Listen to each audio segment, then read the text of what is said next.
बरेचदा आपण शरीरात वात वाढला आहे किंवा वातामुळे काही त्रास होतोय असं म्हणतो किंवा कोणी असं म्हटलेलं ऐकतोय. पण नेमकं वात म्हणजे काय? वाताची शरीरातली कामं कोणती? वात वाढल्यानंतर काय होतं आणि त्यासाठी उपचार काय करता येतात हे समजून घेऊया आजच्या युट्यूब व्हिडिओतून. मी डॉक्टर स्मिता बोरा आणि अर्हम आयुर्वेद या युट्यूब चॅनलमध्ये तुम्हा सर्वांचं स्वागत आहे. आयुर्वेदानुसार 3 दोष, सप्तधातू आणि त्रिविध मल हे शरीराचे धारण करणारे घटक. त्यापैकी 3 दोष म्हणजे वात, पित्त आणि कफ हे तीनही दोष प्रत्येक व्यक्तीच्या शरीरात कमी अधिक प्रमाणात असतातच. या दोषांचे शरीरातील बलाबल किंवा जे पर्सेंटेज असते त्यानुसार त्या व्यक्तीची प्रकृती ठरते. वात म्हणजे एक अदृश्य शक्ती आहे. जसं आपल्याला इलेक्ट्रिसिटी दिसत नाही मात्र तिचं अस्तित्व जाणवतं, त्याचप्रमाणे वात हा शरीरातला अदृश्य पण सर्वात शक्तिमान घटक आहे.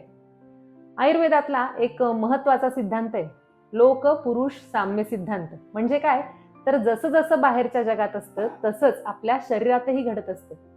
जसं बाहेरच्या जगात वायू किंवा वारा शक्तिमान असतो त्याचप्रमाणे आपल्या शरीरातला वातदोष इतर शरीर घटकांना प्रेरणा देणारा, इकडून तिकडे संवहन करणारा असा गतिशील घटक आहे. अष्टांगहृदय या ग्रंथात वाग्भटाचार्य म्हणतात, विभुत्वात, आशुकारित्वात, बलित्वात, अन्य कोपनात, स्वातंत्र्यात, बहुरोगत्वात, दोषाणाम प्रबलो अनिलहा. म्हणजे तीनही दोषांमधला वातदोष सर्वात बलवान, कारण हा व्यापक आहे, शीघ्र आपला प्रभाव दाखवणारा आहे आणि सगळ्या दोषांना प्रकोपित करणारा आहे. हा स्वतंत्र असल्यामुळे पित्त, कफ यांना प्रकोपित करतो. म्हणूनच वातरोगांची संख्या सर्वात अधिक असते. शरीरातील वायूचे स्वरूप किंवा गुण कशा प्रकारचे असतात तर हा स्वभावाने रुक्ष असतो म्हणजे कोरडेपणा निर्माण करणारा, लघु म्हणजे स्वभावाने हलका, शीत म्हणजे थंडपणा निर्माण करणारा असतो, सूक्ष्म म्हणजे कुठल्याही शरीर घटकांपर्यंत पोहोचण्याचं जे माध्यम आहे ते वायू आहे, आणि चल स्वभावाचा म्हणजे चंचल, एका ठिकाणी न राहणारा असं त्याचं मूळ स्वरूप आहे. आपल्या शरीरात जेव्हा वात प्राकृत म्हणजे नॉर्मल अवस्थेत असतो तेव्हाही महत्वाची कामं करतो. कोणती तर श्वासोश्वासाचे नियोजन जे आहे ते वायूच्या गतीमुळे होते. उत्साह प्रदान करणे, प्रस्पंदन म्हणजे हृदय, फुफ्फुस, रक्तवाहिन्या किंवा इतर अवयवांचे स्पंदन आणि शरीरातील कुठल्याही घटकाची एका ठिकाणून दुसऱ्या ठिकाणी होणारी गती ही वायूमुळे होते. वेग प्रवर्तन म्हणजे मल, मूत्र इत्यादींची संवेदना जी आहे ती देखील वातामुळेच निर्माण होते. ही झाली वायूची कामे. आता जेव्हा शरीरात कोणत्याही कारणाने वात वाढतो तेव्हा शरीरात काय बरं होतं तर कार्श्य म्हणजे कृशता, वजन कमी कमी होत जातं, मांसधातू किंवा मसल्स हे सुकत जातात. तसंच जेव्हा वात वाढतो तेव्हा त्वचा कृष्णवर्णी होते म्हणजे काळपटपणा येतो, त्वचेवरचा ग्लो असतो तो कमी होतो, त्वचा काळवंटते. आणि जेव्हा वात वाढतो तेव्हा कंप, स्फुरण अशी लक्षणं निर्माण होतात. बऱ्याच जणांचे हातपाय किंवा मान थरथर कापत असतात, ते वाताचंच लक्षण. वाढलेल्या वातामुळे निद्रा, बल आणि संज्ञा यांचा नाश होतो. झोप येण्यासाठी मनाला, शरीराला स्थिरपणा किंवा स्निग्धता आवश्यक असते. जेव्हा वात वाढतो तेव्हा शरीरातली स्निग्धता कमी होते आणि झोपही कमी होते. आपल्या सगळ्यांना माहित असलेलं वाढलेल्या वाताचं पुढलं लक्षण म्हणजे अस्थि संधी शूल. म्हणजे काय तर हाडांमध्ये आणि सांध्यांमध्ये होणारी वेदना किंवा सूज, टोचल्यासारखी वेदना होणे, सतत मुंग्या येणे, कटकट आवाज येणे, एखादा अवयव सुन्न पडणे, ही सगळी बिघडलेल्या वाताचीच लक्षणं. वाढलेल्या वातामुळे जे वेगप्रवर्तन आहे म्हणजे मलमूत्र यांच्या संवेदना आहेत त्यांच्यामध्येही बिघाड होतो. त्यामुळे पोटफुगी किंवा मलावरोध अशी लक्षणं दिसतात.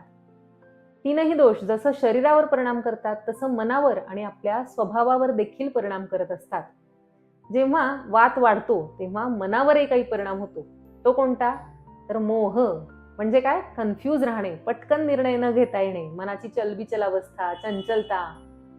दुसरा मनावर होणारा परिणाम म्हणजे दैन्य म्हणजे काय तर उदास वाटणे, सतत दुःखी राहणे, सतत भीती वाटणे किंवा काळजी करणे, निगेटिव्हिटी ही देखील वाढलेल्याच वाताची लक्षणं आहेत. काही जणांमध्ये प्रलाप हे लक्षण निर्माण होतं म्हणजे सतत बडबड करणे किंवा असंबद्ध बोलणे इत्यादी इत्यादी. आयुर्वेदानुसार प्रत्येक दोषाचा एक विशिष्ट काळही असतो. दिवसभरातला संध्याकाळचा वेळ हा आहे वाताचा काळ. तसंच आयुष्याची संध्याकाळ म्हणजे 60 नंतर वात वाढायला सुरुवात होते आणि ऋतूंमध्ये वर्षाकाळ म्हणजे पावसाळा हा वाताचा काळ. म्हणून विशेषतः सांधेदुखी, मुंग्या येणे किंवा हाडांची दुखणी असे जे काही वाताचे त्रास आहेत ते पावसाळ्यात किंवा संध्याकाळच्या वेळी वाढतात आणि हे विकार सुरू होण्याचं वय देखील साधारण 50-60 या वयानंतरच असतं. हे झाले वाढलेल्या वाताचे आपल्या शरीरात दिसणारे परिणाम. आता पाहू वाढलेल्या वातासाठी उपचार किंवा काळजी काय घ्यायला हवी. वातस्य उपक्रम स्नेह स्वेद संशोधन मृदू स्वादू अम्ल लवणोष्णानी भोज्यानी अभ्यंगमर्दनम. आता या श्लोकातला एक एक उपचार आपण नीट समजावून घेऊया. पहिला आहे आहारातला बदल. वाताचा उपचार करण्यासाठी मृदू, स्निग्ध, उष्ण आणि मधुर आम्ल लवण रसप्रधान आहार आणि औषधे हवीत. म्हणजे गोड, आंबट आणि खारट चवीचे पदार्थ वातशमन करतात, पण ते उष्ण आणि स्निग्ध असायला हवेत. त्याने शरीरातला कोरडेपणा वाढता कामा नये. आपल्या आहारातले काही काही पदार्थ आहेत ज्यामुळे वात लगेच वाढतो. ते कोणकोणते? तर कडधान्य. सगळ्या प्रकारची कडधान्य वातुळ असतात, म्हणून कच्ची कडधान्य किंवा स्प्राउट्स खाऊ नयेत. खायचीच असली तर ती शिजवून त्याला तुपाची फोडणी देऊन त्यामध्ये हिंग, ओवा, जिरे असे पाचक पदार्थ घालून मगच खावी. विशेषतः मटकी, हरभरा, वाटाणा यांनी लगेच वात वाढतो, म्हणून बेसनाचे पदार्थ थोडे कमीच खाल्लेले बरे. मूग किंवा उडीद त्यातल्या त्यात कमी वातुळ आहेत, म्हणून बेसनाऐवजी मुगाच्या डाळीचे बेसन वापरले तर वात वाढायला थोडा प्रतिबंध होतो. याशिवाय साबुदाणा, पोहे, बेकरीचे पदार्थ, खूप कोरडे अन्न, शिळे अन्न, थंड पदार्थ किंवा पेय यामुळे शरीरातला वात वाढतो. आपल्या जीवनशैलीमध्ये देखील खूप प्रवास करणे, खूप जागरण, खूप अधिक श्रम, खूप बोलणे, अति प्रमाणात व्यायाम करणे किंवा दिवसभर एसी मध्ये बसणे या कारणांनी देखील वात वाढतो. म्हणून ही सगळी कारणं वर्ज करणं महत्वाचं आहे. आता वाताचा उपचार म्हणजे पहिला उपचार म्हणजे स्नेहन. स्नेह म्हणजे स्निग्ध पदार्थ. शरीर वातामुळे रुक्ष होतं, म्हणून वाताचा उपचार करण्यासाठी पोटातून स्नेह घेणे आणि बाहेरून म्हणजे शरीराला लावण्यासाठी औषधी तेलांचा प्रयोग करणे हा वाताचा सर्वश्रेष्ठ उपचार. आता पोटातून घेण्यासाठी किंवा शरीराला लावण्यासाठी साधं तेल वापरण्यापेक्षा औषधींनी सिद्ध केलेलं तेल वापरलं तर ते शरीरात अगदी सूक्ष्म स्तरापर्यंत पोहोचतं.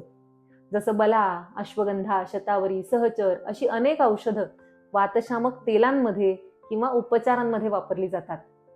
बदाम तेल, एरंडेल तेल अशी औषधी तेलं काढ्यांबरोबर पोटातून घेतली तर त्यामुळे उत्तम वातशमन होतं. एरंडेल तेलाची सविस्तर माहिती आपण यापूर्वी या व्हिडिओत पाहिलेली आहेच. वाताचा दुसरा उपचार आहे तो स्वेदन. स्वेदन म्हणजे ज्या ज्या उपचारांनी घाम येतो असे गरम उपचार. गरम केलेल्या कापडाने किंवा औषधी पोटलीने शेकणे आणि सर्वात उत्तम म्हणजे बाष्पस्वेद. म्हणजे अशा प्रकारची पेटी असते, त्यामध्ये पूर्ण अंगाला औषधी काढ्याच्या वाफेचा शेक घेणे. सर्व प्रकारच्या पंचकर्मात पूर्वकर्म म्हणून स्नेहन आणि स्वेदन हे 2 उपचार केले जातात. यामध्ये अनेक प्रकार आहेत आणि वातविकारांमध्ये चिकित्सा म्हणून तुम्हाला हे उपचार घ्यायचे असतील तर जवळच्या वैद्यांकडून योग्य प्रकारे स्नेहन स्वेदन करणे हेच अधिक योग्य. बस्ती हे पंचकर्म देखील वातविकारांचा सर्वोत्तम उपचार आहे. याच्या अधिक माहितीसाठी आपण लवकरच अर्हम आयुर्वेद चॅनलवर वेगळा व्हिडिओ बनवूया. तर स्नेहन, स्वेदन आणि बस्ती हे 3 उपचार आणि आहार विहार यामध्ये वातशमन करणारे पथ्य पाळणे यामुळे बऱ्याच अंशी वाढलेला वात कमी होतो.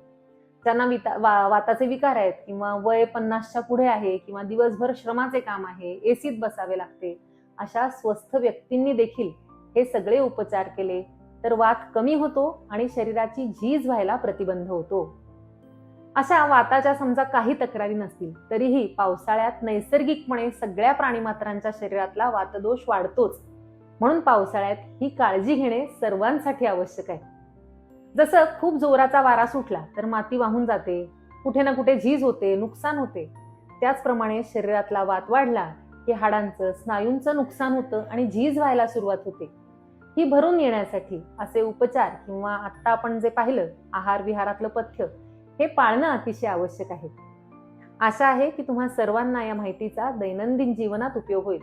तुमच्या प्रतिक्रिया आणि प्रतिसाद कमेंट्समध्ये नक्की लिहा आणि व्हिडिओ लाईक, शेअर, सबस्क्राईब करायला मात्र विसरू नका. शुभम भवतु. धन्यवाद.